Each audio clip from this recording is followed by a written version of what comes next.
Down with deportation. Up with education. Down with deportation. Up with education. Down with deportation. Down with deportation, up with education. I guess there's some kind of a rhyme there. Ben, what do you think? Which one is it now? Is it the new Kamala Harris that arrived about a couple of weeks ago, or was it the one we've seen her entire career?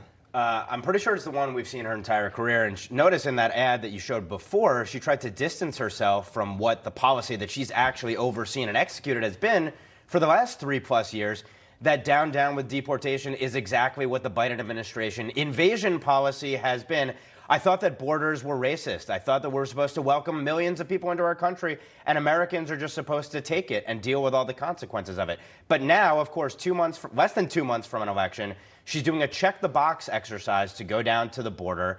It's patronizing, but it also shows a level of panic because she has not been there, and she knows this has been a losing issue and a catastrophic issue for her at the polls. It's also a tangible issue that Americans can see with their own eyes. The illegals that are taking over major cities are also committing so many crimes, right? We now have those ICE statistics. It's stunning what is happening. Steve Rogers talked to me, President Trump, right again, right? He said migrant crime is taking over the nation. You got the fake news saying it's a myth. You tell me. Now, you can't dispute the facts.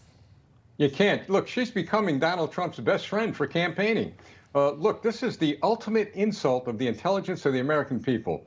We all know what you just articulated, the crime going up, the overrunning of cities, and on and on and on.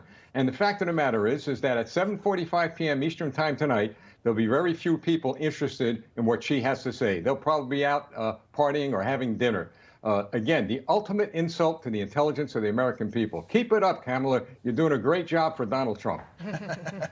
Let's bring in the Democrat here, Mike Gatto. Mike, what do you think about her trip to the border today? So I think it's important, and I think, you know, at 4:45 p.m. in the state she's campaigning in, it will be relevant and people will be watching. Donald Trump has a polling problem. His team, you know, their strategy appears to be believe the polls we want, but don't believe the polls we don't want. That's a 2016 mentality, and I think they're plagued. The Trump campaign is plagued by 2016 optimism. They should be focusing their efforts in Pennsylvania. Pennsylvania is not a border state. It has suffered from some of the things that the rest of the country has as well. But the Trump campaign is suffering from wishful thinking and, you know, trying to make this issue something that's more than it is, I think is a losing strategy. I think it's a very big issue for voters. I don't know about that. We want to turn to something else here, though. Attorney General Merrick Garland, he's announcing charges against 3 Iranian hackers. Let's listen.